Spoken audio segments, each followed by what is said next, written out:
Halo Sobat Investor, berjumpa lagi di channel Dodi Bicara Investasi. Kali ini kita kedatangan tamu spesial, salah satu channel YouTube yang saya juga sering lihat, yaitu channel dari Bro Kevas Evander, dan kita berjumpa langsung dengan orangnya di sini. Halo Ya, Bro Kevas. halo, halo Mas, thank you udah diundang. Ya, terima kasih Bro Kevas sudah mau datang di Zoom ini ya, untuk kita bisa diskusi, bicara tentang hal-hal yang terkait dengan investasi.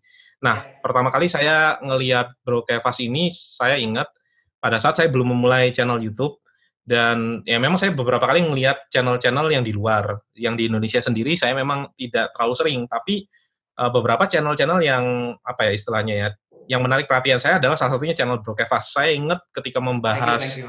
beberapa saham ya istilahnya mungkin United Tractor ya salah satunya yang pernah saya lihat videonya di breakdown tuh dengan benar-benar baik di segmen pendapatannya itu yang membuat channel ini mendapatkan apa istilahnya ya ya tempat di hati saya untuk saya bisa ikuti gitu karena beberapa yang Thank you, saya thank you. lihat ya mungkin hanya melihat kayak price to earning, price to book gitu. Itu kan terlalu umum gitu ya. Tapi yang sampai nge-breakdown langsung ya memang memang sedikit. Nah, makanya saya cukup senang sekali ketika bisa kolaborasi bareng dengan Bro Kevas. Nah, kita ingin tanya-tanya sedikit nih. Boleh, Karena boleh. Bro Kevas ini kan sudah istilahnya membuat channel YouTube mungkin lebih lama dari saya. Mungkin bisa cerita awal mulanya terjun ke membuat konten edukasi ini seperti apa, Bro Kevas, Oh, edukasi investasi? oke, jadi saya mulai investasi saham itu 2014. Mm-mm. Sejak pertama kali terjun itu memang entah kenapa udah jatuh cinta lah sama dunia ini. Gitu. Suka banget belajar, terus ketika banyak dapat hal-hal yang baik dari saham, itu saya sering cerita ke teman-teman dulu zaman kuliah. Gitu. Saya cuy saham ini bagus segala macam bisa make money gitu ya. Dan karena saya dulu mungkin gak banyak orang yang udah belajar saham, jadi saya banyak ditanyain lah. Gitu. Jadi saya sharing ke teman-teman segala macam.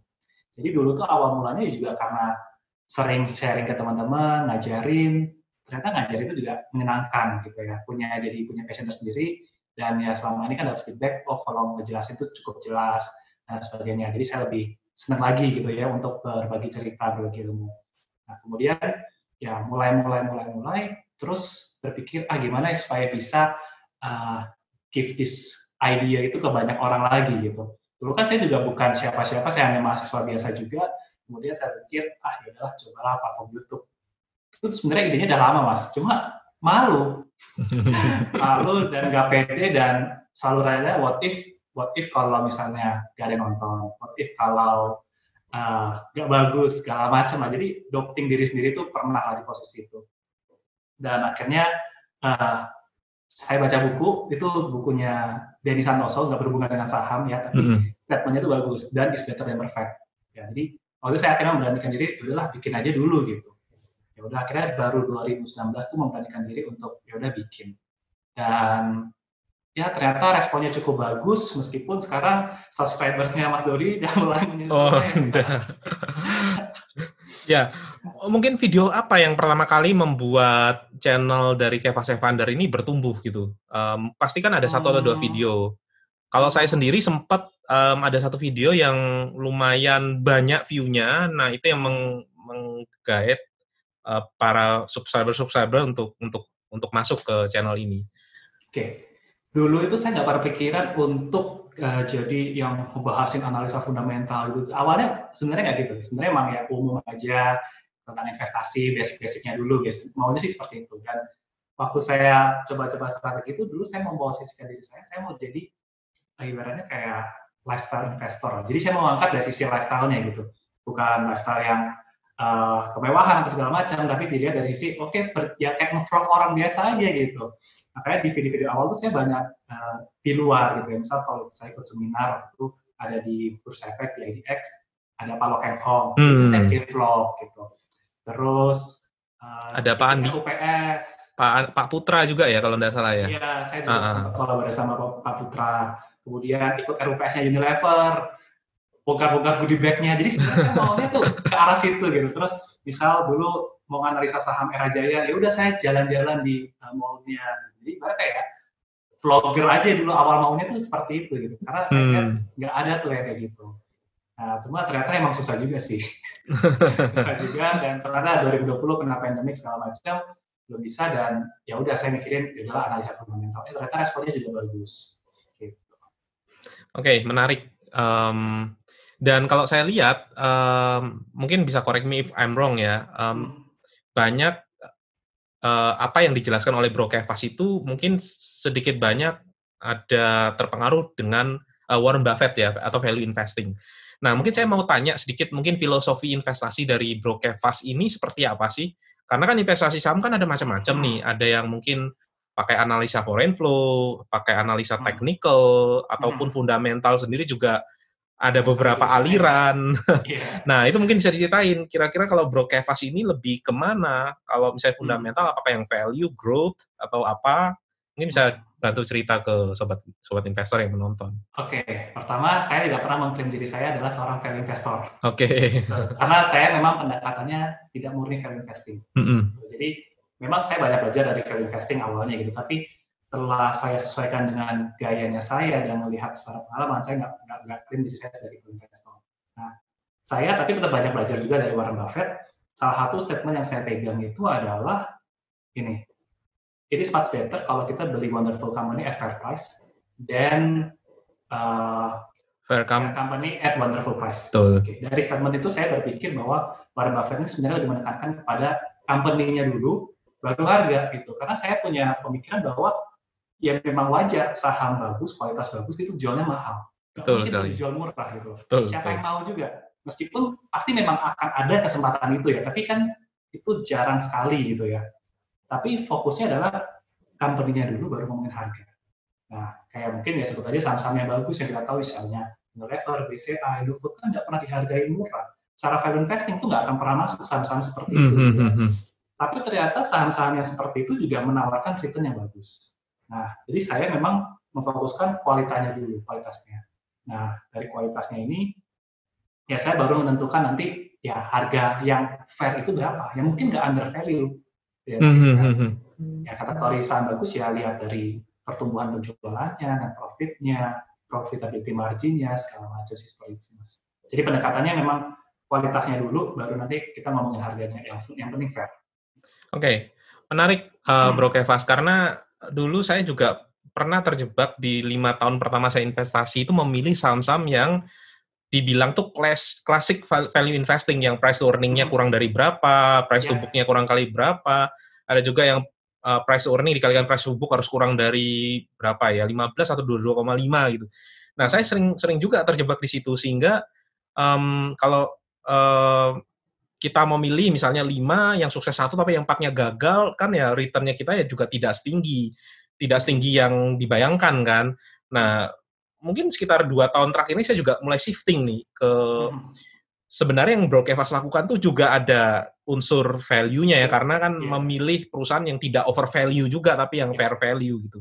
Nah, itu saya mulai shifting juga dan ternyata memang beda hasilnya gitu. Kita lebih apa ya, mungkin tidak banyak saham-saham jackpot yang kita dapatkan, tapi setidaknya return-nya kita ya stabil bagus gitu. Ya, saya setuju dengan filosofi investasi dari Bro Kevas. Nah, ngomong-ngomong tentang investasi ini, mungkin bisa diceritakan pengalaman pada saat dulu saham pertama yang dibeli itu apa sih?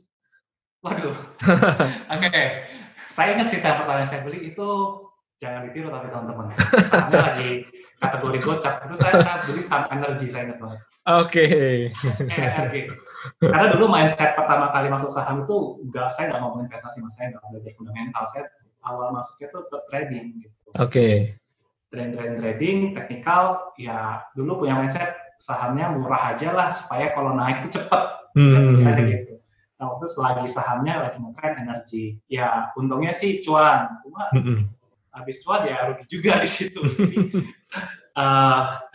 ya kacau lah. Terus ya tetap belajar lagi. Terus pada waktu itu akhirnya saya shifting dari trading ke fundamental itu karena gini, waktu itu saya belajarin dua-duanya gitu kan. Masih senang belajar, saya pelajarin dua-duanya. Saya coba lakuin dua-duanya, Mas. Jadi saya tidak menganggap teknikal itu jelek gitu. Saya juga masih untuk menguasai ini, saya masih usahakan gitu ya. Tapi ternyata pas saya pelajarin teknikal, di mana saya lebih banyak dari monitor, dari pergerakan harga, dan saya juga milih berdasarkan fundamental yang, yaudah saya mau keep ini untuk long term lah ibaratnya gitu, saya nggak apa-apain. beli, ya udah diemin. Ternyata in the end kurang lebih 1,5 tahun, yang investing ini itu lebih menguntungkan gitu. Makanya saya beli KBRI sama Adikarya waktu tahun 2015-an agak naik kinerjanya, karena lebih profitable daripada trading saya udah capek-capek, liatin market terus, profitnya kalah sama yang didiemin doang gitu. Makanya saya, ini lebih menarik nih kalau saya investasi aja. Oke. Tapi mungkin sedikit ini ya, klarifikasi juga. Kalau kita berdua ini saya yakin saya dan Bro Kevas itu tidak menyalahkan aliran lain. Karena saya juga lihat, Bro Kevas juga kan sempat sharing dengan misalnya pelaku di analisa teknikal dan sebagainya. Saya sendiri sepakat kalau analisa-analisa fundamental, teknikal dan sebagainya itu cocok-cocokan dengan apa istilahnya time frame-nya kita, dengan tingkat keaktifannya kita, dengan daya analisa kita dan sebagainya. Jadi saya sepakat dengan Bro Kevas kalau fundamental kita pilih karena memang sesuai dengan time frame investasi kita yang jangka panjang dan kita tidak mau terlalu apa ya punya pekerjaan lain lah. Kalau saya sih punya pekerjaan lain gitu. Jadi saya tidak mungkin aktif di melihat market. Oke, mungkin saya mau nanya lagi nih Bro Kevas. Jadi kita tahu sendiri kan kalau dunia sedang mengalami yang namanya pandemi dan kita sempat melihat juga penurunan tercepat ya sepanjang sejarah ya di mungkin bulan Maret ya, market itu sampai turun sampai 30%, baik di Indonesia, di dunia juga bahkan. Dan memang pelan-pelan sekarang mulai recover. Nah, pertanyaan saya ketika terjadi pandemi seperti ini kan, apakah ada perubahan mindset atau strategi investasi dari Bro Kevas, dari yang dulunya itu mungkin pada tahun 2000 berapa, 15 sampai 2019 itu mungkin strateginya seperti ini, pada saat pandemi misalnya apakah berubah gitu ataukah mungkin malah tambah seperti apa? Mungkin bisa di-sharing-kan Bro Kevas. Oke, kalau saya waktu pandemik ini untungnya saya nggak ada perubahan strategi. Jadi strategi saya udah cukup matang, itu kurang lebih 2018-an. Itu saya udah punya ibarat kayak kerangka berpikir saya mau pilih sahamnya seperti apa, cara valuasi saya seperti apa. Dan dia itu seperti yang saya bilang tadi, wonderful company dulu baru fair price. Nah, pada umumnya kalau market biasa-biasa aja, untuk wonderful company sampai fair price itu lama, susah. Betul sekali. Nah, ada aja waktu itu BRI juga nggak krisis bisa turun lebih dari 30% waktu itu. Itu juga dapat juga di situ. Nah, sekarang crash dan saya punya strategi yang udah matang. Nah, ini saya senang banget. Kenapa? Karena yang wonderful company itu, yang memang mahal-mahal itu, tiba-tiba harganya bisa berguguran 30% lebih, 40% lebih, 50% lebih. Jadi untungnya saya udah punya framework-nya dan akhirnya 2020 ini emang momen yang ditunggu-tunggu untuk banyak masuk sih di sini. Dan ini jadi ujian juga ya, maksudnya bagi kita investor juga ya. Karena kan secara psikologis kan bisa saja kita merasa hilang conviction-nya kita ketika kita beli saham, sahamnya turun lagi, beli lagi, turun lagi, mungkin pada suatu titik kita merasa betul juga nih yang teman saya katakan di grup Telegram gitu misalnya. Kalau ternyata sahamnya akan crash ke IHSG-nya 2000 gitu. Nah, itu apa yang membuat Bro Kevas itu tetap setia dengan strateginya pada saat market ini lagi turun? Ya, karena sekali lagi fokus di awalnya kan udah wonderful company dulu gitu loh. Dan ya dengan kita belajar, menganalisa segala macam, ya memang udah punya keyakinan, ini perusahaan tuh bagus-bagus saja, perusahaan bertumbuh, tapi kok harganya turun. Jadi sebenarnya kuncinya saya itu framework-nya adalah, saya mau cari perusahaan yang growing, naik terus kinerjanya, tapi marketnya lagi nggak rasional. Perusahaannya naik, tapi harganya malah turun. Nah, itu yang saya cari sebenarnya. Rasionalan market itu. Menarik. Berarti intinya adalah melihat company-nya terlebih dahulu ya, baru kita ngelihat ke valuasi, bukan dibalik ya, sobat investor ya. Bukan, no. Mungkin difilter dulu mana yang paling murah, kemudian dibeli gitu. Ya. Justru dengan kita membalik, misalnya valuasi dulu, bahkan mungkin wonderful company tidak akan pernah masuk ke radar kita. Bisa seperti itu ya, Bro Kevas ya. Nah, menarik. Ada tapi dikit banget lah Mas, 1-2 doang palingnya. Betul. Wonderful company banyak. Betul. Menarik nih Bro Kevas. Mungkin bisa diberikan pandangan dari Bro Kevas. Kira-kira tips singkat aja memilih yang namanya wonderful company menurut definisi dari Bro Kevas itu seperti apa sih? Oke. Kalau saya selalu mulai dari industri dulu sih Mas. Jadi wonderful company at masing-masing industri gitu. Misalnya consumer goods gitu yang paling umum, atau animal feed lah yang pakan ternak yang jumlah sahamnya nggak terlalu banyak. Ada Cepin, Java, Main, SPD, dan lain sebagainya. Nah, menurut saya salah satu kategori dia wonderful company adalah kalau dia adalah stand out di industri tersebut gitu. Stand out-nya dalam bagian apa? Ya dalam rasio-rasio keuangannya. Contohnya profitability margin-nya. Ya saya mau cari profitability margin yang paling tinggi. Sebenarnya sederhana kok, ya kan? Kemudian kita mau cari return on equity yang tinggi. Kita cari yang pertumbuhannya paling stabil. Nah, jadi karena saya percaya bahwa di industri itu saya lebih pilih juaranya aja gitu loh. Saya pilih juaranya dan saya tungguin juaranya ini lagi salah harga. Oke. Dilihatnya dari rasio-rasio keuangan sih, dan rasio-rasio keuangan juga teman-teman juga sebenarnya ada banyak tahu ya, kayak tadi profitability margin, yang saya sering sebutin lah di analisa-analisa saham, itu saya bandingin per industrinya. Begitu. Oke. Dan itu dirasa lebih membuat apa istilahnya ya, lebih membuat kita tuh nyaman ya memilih ya, daripada kita mencoba mencari yang mungkin yang diskonnya itu margin of safety sampai 70%, tapi ternyata setelah dibeli analisa kita salah, keliru atau ada masalah gitu ya. Lebih mending memilih yang ya mungkin under value pun tidak terlalu sebanyak yang mungkin saham-saham yang lapis kedua, tapi solid dari sisi ini ya, dari sisi perusahaannya ya. Dari sisi perusahaannya. Ya perusahaannya kan ibarat perusahaannya baik-baik aja, nggak kenapa-kenapa, tapi kok harganya dibawa turun terus. Nah itu kan peluangnya kita, karena kita yakin bahwa ini salah harga. Betul sekali. Nggak kenapa-napa, nah nanti kan pasti kan harga itu akan mengikuti kualitas fundamentalnya lagi ujung-ujungnya. Oke, menarik ini, banyak insight yang kita dapatkan. Mungkin saya mau menutup dengan ini, Bro Kefas. Memang kalau channel saya ini channel investasi, ya secara general ya. Tapi entah kenapa ketika membahas saham, minatnya itu lebih tinggi daripada membahas yang lainnya.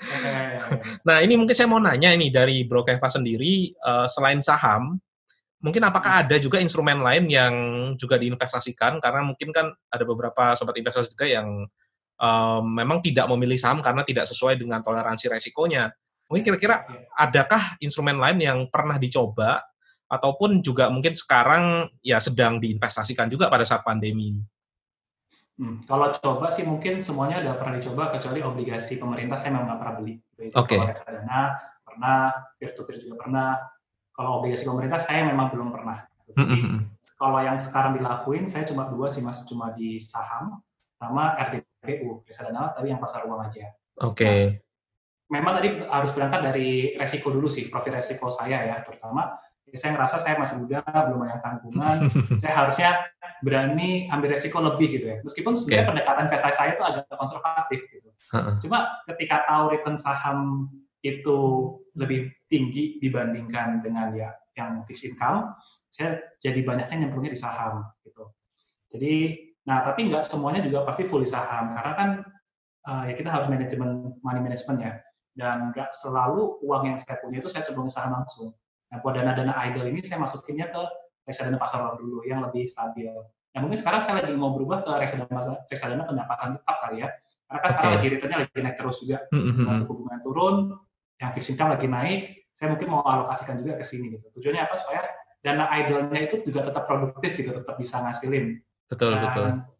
Bisa liquid kan, di RDPU, RDPT kan cepat. Jadi kalau ada saham yang murah, saya bisa langsung jual ini, masukin ke saham. Jadi kalau yang peer-to-peer atau obligasi, saya kan harus ada komitmen waktu ya. Betul, setuju. Nah, kalau saya pribadi nggak terlalu cocok, tapi saya yakin juga ada yang cocok dengan instrumen-instrumen tersebut. Jadi memang dibalikin lagi, kita profil resikonya seperti apa. Oke, menarik dengan statement-nya.